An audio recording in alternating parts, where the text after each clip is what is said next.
Hi everyone, कैसे हैं आप सभी स्टूडेंट्स। ये वीडियो हेल्पफुल होगा आपके लिए।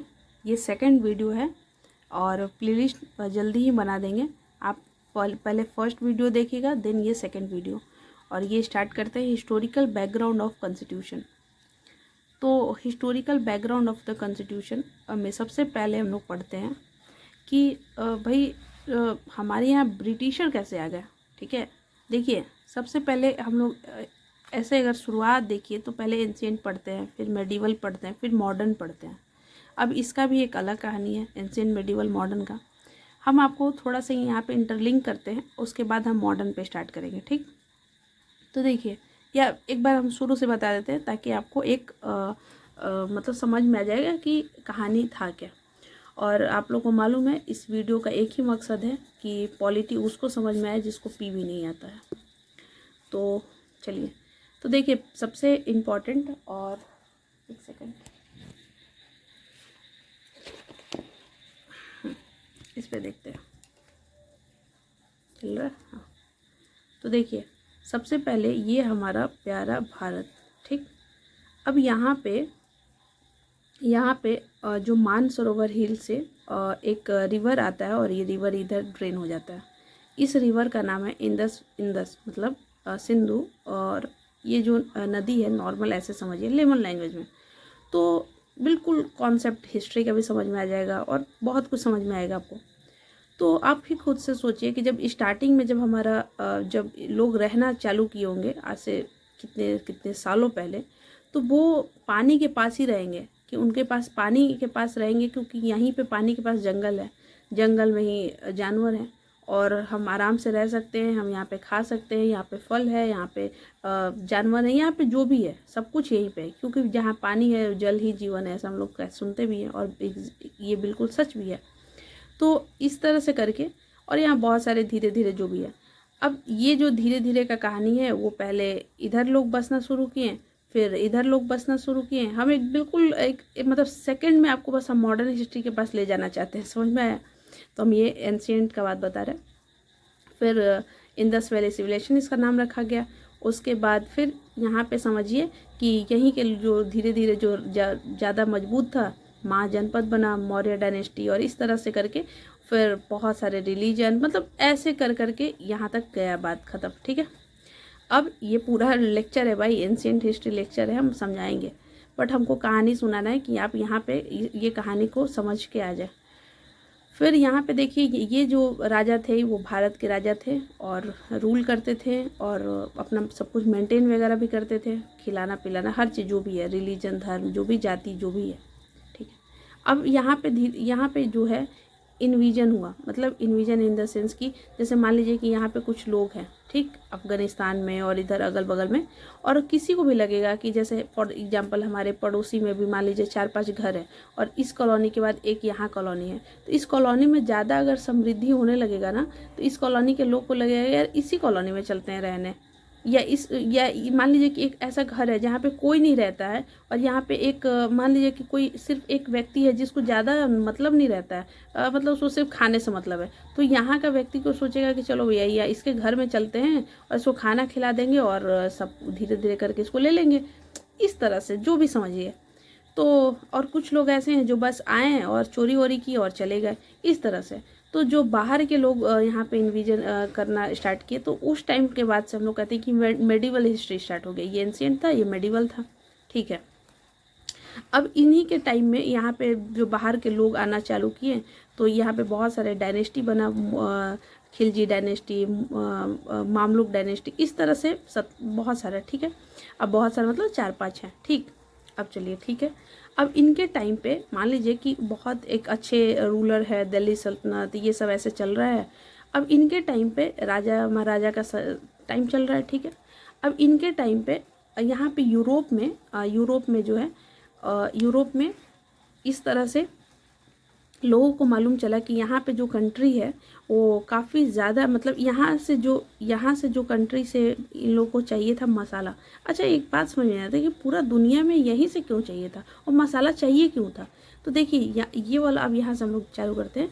देखिए ये वाला जो जगह है जहाँ पे यूरोप है वो सब ठंडा इलाका है, और ठंडा इलाका है और उस लेवल का एग्रीकल्चर प्रोडक्शन नहीं है, तो वहाँ के लोग मीट मछली या जो भी नॉनवेज वगैरह ज़्यादा खाते थे। तो वो जो नॉनवेज है उसको पैक ऐसे रख रहे हैं तो वो बहुत जल्दी ख़राब होता है और ये सब प्रॉब्लम। लेकिन उसमें अंदर हम मसाला डाल देंगे तो वो चीज़ का ड्यूरेशन थोड़ा बढ़ जाता है, ऐसा समझिए। तो ऐसा नहीं है कि ऐसा नहीं है कि हमारे यहाँ मतलब मसाला जो है इनके यहाँ मतलब पहली बार ब्रिटिशर ऐसे पोर्तुगीज आए तभी गया, फिर ब्रिटिशर आए, ये उससे पहले नहीं जाता था। ठीक है, देखिए फॉर एग्जाम्पल मतलब हम समझा रहे हैं आपको, जैसे ये अफ्रीका हो गया और यहाँ से ऐसे करके इस तरह से मान लीजिए, तो ये वाला जगह से मतलब भारत में एंट्री था और ये लोग आते थे जाते थे और मसाला ले जाते थे। ठीक, लेकिन यहाँ पे दो रिलीजन, एक क्रिश्चियन और एक मुसलमान, तो यहाँ पे दो रिलीजन का जो है परेशानी हुआ। अब ये फिर वही बता रहे, ये सब एक बहुत अच्छा मतलब प्लेलिस्ट है।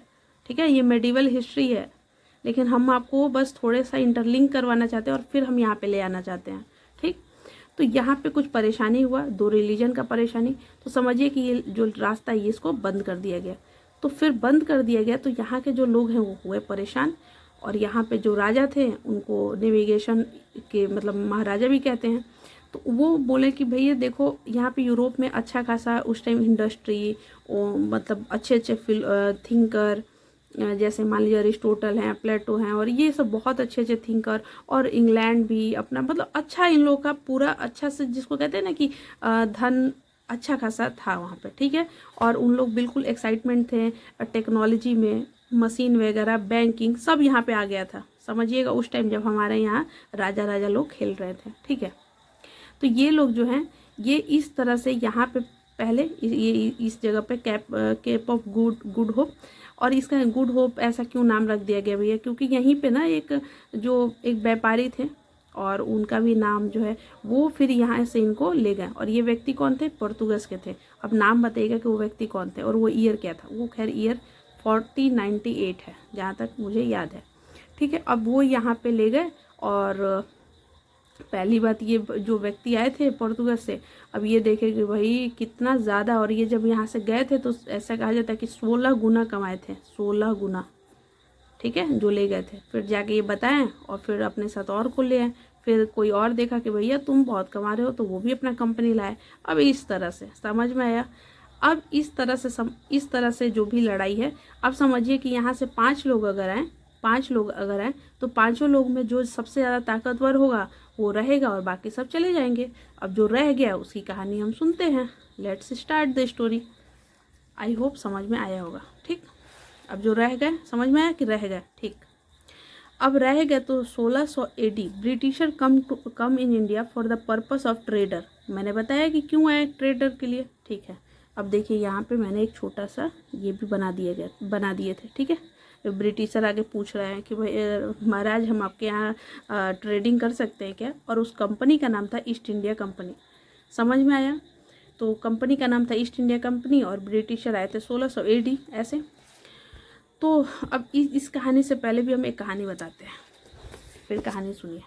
कहानी सुनना है और इन्जॉय करना है।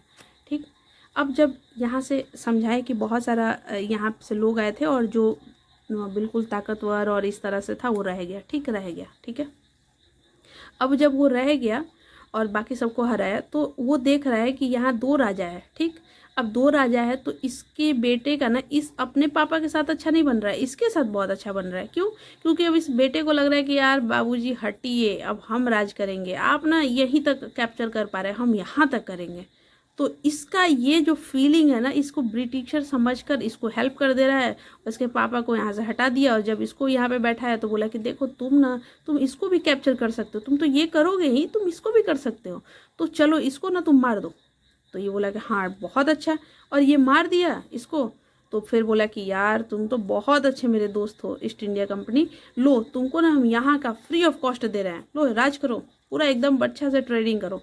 ये ईस्ट इंडिया कंपनी का ये हो गया। ठीक है, अब मान लो यहाँ पे एक व्यक्ति है, इसके पास ये ईस्ट इंडिया कंपनी के लोग गए और बोले कि देखो ये जो राजा है ना वो यहाँ तक कैप्चर किया है, अगर तुम इसको मार दोगे ना तो हम तुमको यहाँ तक कैप्चर करने। अरे तुम ही महाराज हो भाई, आप ही महाराज हैं, मतलब आपके आगे कोई नहीं है। तो ये बोले कि हाँ सही बोल रहे हो, तो इसको लो ख़त्म, ये पूरा इनका हो गया। ये बोले कि यार तुम इतना ज़मीन जायदाद और इतना कुछ दिलवाए हो, इतना एम्पायर खड़ा करो, ये काम करो तुम इतना ले लो और तुम ना राज करो, मतलब एकदम अच्छे से ट्रेडिंग करो, कोई दिक्कत होगा तुम हमको बोल दो। वैसे ही कर करके भारत को लूटा गया, डिवाइड एंड रूल, लूटो। तो देखिए, तो अब जो ये सब जो हरकतें हैं, उनसे क्या हो रहा है कि अगर ये किसी का भी हेल्प कर रहे हैं, चाहे 1 रुपये का भी हेल्प कर रहे हैं, तो उनको प्रॉफिट हो रहा है, प्रॉफिट हो रहा है। अब इसी प्रॉफिट से ये लोग मसाला खरीदते थे और अपने यहाँ ले गए बेचे, तो इससे क्या हुआ, इनको प्रॉफिट हो रहा है, समझ में आ रहा है। लेकिन धीरे धीरे क्या हुआ ना कि इनको समझ में आने लगा कि यार हमको ना पैसा देना पड़ रहा है, ठीक है, हमको पैसा देना पड़ रहा है तब मसाला ले रहे हैं। क्यों ना ऐसा किया जाए, ये इस कहानी से पहले का ये कहानी है, क्यों ना हम ऐसा किया जाए कि यहीं का पैसा कमाया जाए और इन्हीं को दिया जाए और फिर मसाला ले जाया जाए, तो प्रॉफिट ज़्यादा होगा। तो ये सब में ये लोग हरकत करने लगे। ठीक, अब लेट एज्यूम, मान लीजिए कि आपने एक कंपनी बनाया था, ईस्ट इंडिया कंपनी। आप अपने आप को समझिए कि एक महारानी है और आपने एक कंपनी बनाया कि ईस्ट इंडिया कंपनी नाम का एक चीज़ बनाया और बोला कि जाओ जाकर ये मिस्टर एक्स के गाँव में ट्रेडिंग करो। अब ये जो कंपनी यहाँ पे आया और जाके ट्रेडिंग करने लगा, लेकिन यहाँ पे मान लो कि आप 4 लोग को भेजे हो, मान लो कि 4 लोग को भेजे हो और इनका ना एक सैलरी बना हुआ है या कुछ रूल रेगुलेशन बना है, वही कंपनी के लोग हैं, एम्प्लॉय हैं। लेकिन ये क्या कर रहे हैं ना कि अब ये दुकान लेकर अपना अपना बैठे हैं, ठीक, अपना अपना दुकान लेकर बैठे हैं। लेकिन ये क्या कर रहे हैं ना कि दुकान का जो सामान है वो ऐसे तो बेच ही रहे हैं, लेकिन वो कह रहे हैं कि देखो तुम ना इस टाइम पे तो आओ, लेकिन इस टाइम पे आना ना तो थोड़ा हम सस्ता दे देंगे, लेकिन तुम इस टाइम पे आ जाना। वो वही बात है कि एक जो भी प्रोफेशन का हम नाम नहीं लेंगे, वो कहते हैं कि देखिए आप ना इस टाइम पे आइएगा तो ऐसा नहीं कि हम आपको देख नहीं पाएंगे, हम देख लेंगे, लेकिन आप मेरे इस टाइम पे आइएगा ना तो हम अच्छे से देखेंगे आपको, यहाँ ये काम हम अच्छे से कर देंगे। तो यहाँ पे क्या हो रहा है कि एक जो एम्प्लॉय है जो काम कर रहा है, उस व्यक्ति का मान लो कि 50 रुपये सैलरी है, लेट एज्यूम। लेकिन ये अगर इसके अंडर में रह कर ना काम करके थोड़ा बाहर निकल जाए, ये भी काम करे और बाहर से भी थोड़ा काम करे, तो इसका तो प्रॉफिट है। लेकिन कंपनी को क्या दिखाए कि भैया हम तो 50 रुपये में सिर्फ 10 रुपये बेच पा रहे हैं, क्योंकि तो जब 40 रुपये का बेचना था तो आप इस जगह पे प्रेजेंट ही नहीं थे, आप तो अलग अलग व्यापार कर रहे हैं। समझ में आया ये बात। तो इस ऐसे क्या हुआ कि धीरे धीरे जो कंपनी है वो पूरी तरह से कर्ज में आ गया, वो कर्ज में आ गया, क्योंकि कंपनी का कुछ प्रॉफिट वगैरह दिख ही नहीं रहा था। और जो एम्प्लॉय थे, जो लोग थे जो उसमें काम कर रहे हैं, वो धनी पे धनी हुए जा रहे हैं। समझ में आया। अब कंपनी गया डूब, कंपनी गया डूब। जब कंपनी डूब गया तो जितने भी लोग थे वो पहुँचे, और उनको तो मालूम था कि यहाँ पे भारत में पैसा तो है, लेकिन अब तो कंपनी डूब चुका है पूरी तरह से। तो ये गए क्वीन, मतलब जो महारानी थी उनके पास, और बोले कि देखो भैया हमको ना महारानी अब बचा लो, ये कंपनी नहीं तो डूब जाएगा। तो एक बहुत अच्छा वर्ड है, एक हाथ से लो दूसरे हाथ से दो, एक शब्द है यहाँ पे, क्यू मोटो ऐसे करके एक शब्द है। और तो यहाँ पे ये बात हुआ कि देखो अब तुम लोग से ना हम एक चीज़ ले रहे हैं, अब हम तुम लोग पे रूल करेंगे। रूल करने का मतलब ये थोड़ा ना कि तुमको अपने ऐसे दबा कर रखेंगे, नहीं। रूल करने का मतलब कि अब हम ध्यान देंगे, अब हम कुछ तुम पे नियम कानून बनाएंगे और उस तरह से वो कंपनी चलेगा। क्यों ये महारानी इन लोग का ध्यान दी? इसलिए क्योंकि ये देख रही थी कि भारत में पैसा तो है, बट इन लोग जो बदमाशी किए हैं अगर उसको कंट्रोल किया जाए, उस पर कुछ नियम कानून लगाया जाए, तो ये लोग प्रॉफिट बिल्कुल देंगे। बट ये लोग अभी तक प्रॉफिट क्यों नहीं? क्योंकि उस कुछ नियम कानून को मान ही नहीं रहे हैं, सब अपना अपना जेब गरम करने में लगा हुआ है। तो ये जो रूल और रेगुलेशन, जो नियम कानून है, वो एक तहत से चालू हुआ, और उसको आप रेगुलेटिंग एक्ट 70-73 और ऐसे ऐसे पढ़ते हैं हर 20-20 साल पे। तो वो कहानी हम सुनाएंगे। यहाँ तक समझ में आया? यहाँ तक समझ में आया होगा आई थिंक कि ये रूल रेगुलेशन का कहानी क्या है। अब ये चीज़ है, तो ये जो मैंने आपको ये वाला स्टोरी बताया था कि किस तरह से वो लोग इन्वॉल्व हो रहे हैं और किसी को मार रहे हैं और किसी का प्रॉफिट गेन कर रहे हैं, वो कहानी यही है। और उससे क्या होगा कि उनके पास ज़्यादा से ज़्यादा पैसा मिलने लगेगा। तो यहाँ पे देखिए इन 1757, देखिए ऐसे छोटे मोटे बहुत सारे उन लोगों ने लड़ाई झगड़ा करवाए होंगे, लेकिन जो मेजर चीज़ है, देखिए हिस्ट्री फिर से समझिए।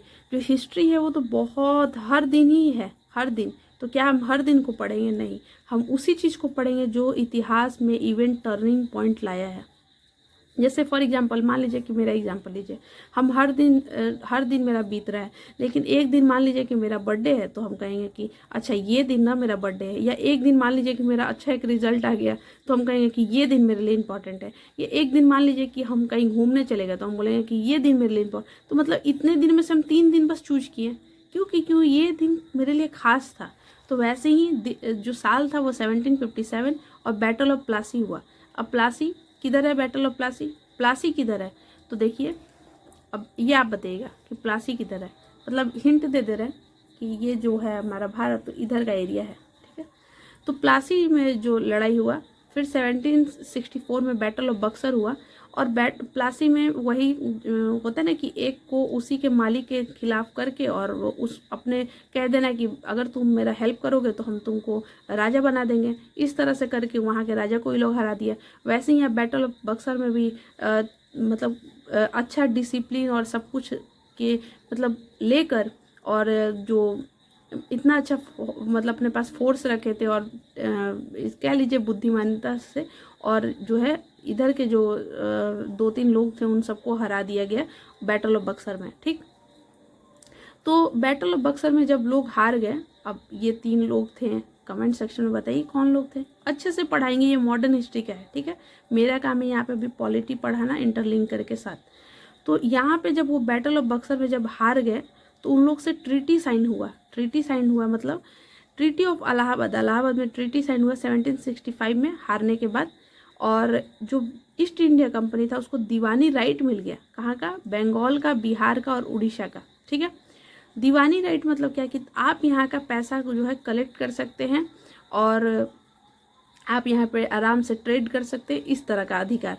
क्यों ये सब क्यों हुआ होगा, क्योंकि देखिए क्या होता है ना कि जब चीज़ें कोई व्यक्ति बहुत कमज़ोर हो गया और कोई व्यक्ति जो स्ट्रांग है तो वो अपने मन मर्जी करता ही है, क्योंकि इनको पता है कि हम क्या ही कर लेंगे, क्योंकि ये हराने के लिए तो आए थे बैटल ऑफ बक्सर में कि हम 3 मिल जाते हैं और हम आके इनको हरा देते, बट ये 3 जो मेन लोग थे वो हार गए, तो फिर कोई मतलब नहीं है, क्या ही बोलेंगे।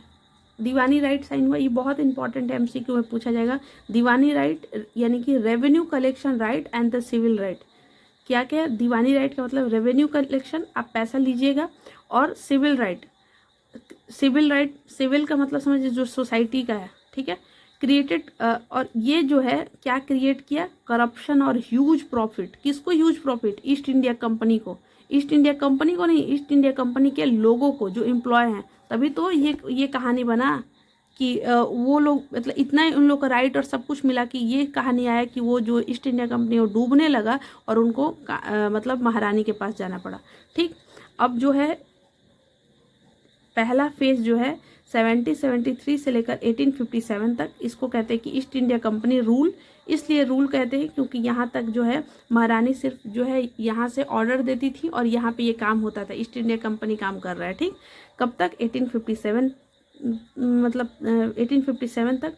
लेकिन आप सबको पता है कि एक बहुत बड़ा रिवॉल्ट हुआ था, उससे पहले भी बहुत रिवॉल्ट हुए थे, बट वो रिवॉल्ट कुछ ना कुछ चेंजिंग किया, इवेंट मतलब बहुत ज़्यादा इम्पैक्ट भी डाला। तो उस इवेंट के बाद जो है मतलब जो वहाँ का सरकार था, यानी कि जो सरकार यानी कि जो वहाँ पे मोनार्की था, वो डायरेक्ट कंट्रोल ले लिया कि अब हम ही सब कुछ देखेंगे, अब ये बीच का जो ईस्ट इंडिया कंपनी उसको ब्रेक करो और मेरे मतलब हम डायरेक्टली वहाँ पे कंट्रोल करेंगे। तो वहाँ से क्राउन रूल हुआ, कब से, 1858 से लेकर 1947, जब तक हमारा देश आज़ाद नहीं था तब तक जो है क्राउन रूल। तो ये एक लाइन मोटे मोटे तौर पर याद कर लीजिएगा कि यहाँ से यहाँ तक ईस्ट इंडिया कंपनी का रूल है, यहाँ से यहाँ तक क्राउन रूल है। और अब नेक्स्ट वीडियो में हम स्टार्ट करेंगे जो रूल रेगुलेशन का कहानी है। पहला रेगुलेशन जो है रेगुलेटिंग एक्ट 1773, तो ये पहले पढ़ेंगे कि पहला जो वहाँ की महारानी दी थी कि क्या क्या होगा, कैसे कैसे होगा, ये पहला था। उसके बाद फिर कहानी और आगे बढ़ता है, फिर उनको एक और फरमान आता है, फिर ऐसे कर करके ये फरमान कंटिन्यू चलता रहता है और कुछ ना कुछ बदलाव होते रहता है। So thank you so much, wish you all the best. I hope ये वीडियो अच्छा लगा होगा आप लोग को। और फिर से हम यही बताना चाहते हैं कि कहानी की तरह सुना रहे हैं, कहानी की तरह सुनिए, इसको पॉलिटी ना समझिए। और जब एक बार ये सब वीडियो आप लोग देख लीजिएगा ना, अच्छी किताब को बहुत अच्छे से समझने में कोई दिक्कत नहीं होगा। फिर जितने स्टैंडर्ड से कहिएगा उतना हम पढ़ा सकते हैं, और मेरे पास नोट्स वगैरह सब है। ये एक बहुत ही बहुत छोटे लेवल का, मतलब एकदम बेसिक नहीं, तो आप समझिए कि ये जब आप अच्छे से जब पढ़ाई कर लीजिएगा, जब सब कुछ समझ में आएगा, तो ये सब ना लिखने का ज़रूरत नहीं होता, ये सब माइंड में चलता रहता है, याद हो जाता है। So thank you so much, please it's my humble request, like share subscribe और अपना कमेंट ज़रूर बताएं कि ये वीडियो कैसा है, अच्छा लगा ख़राब लगा जो भी लगा। So thank you so much, wish you all the best.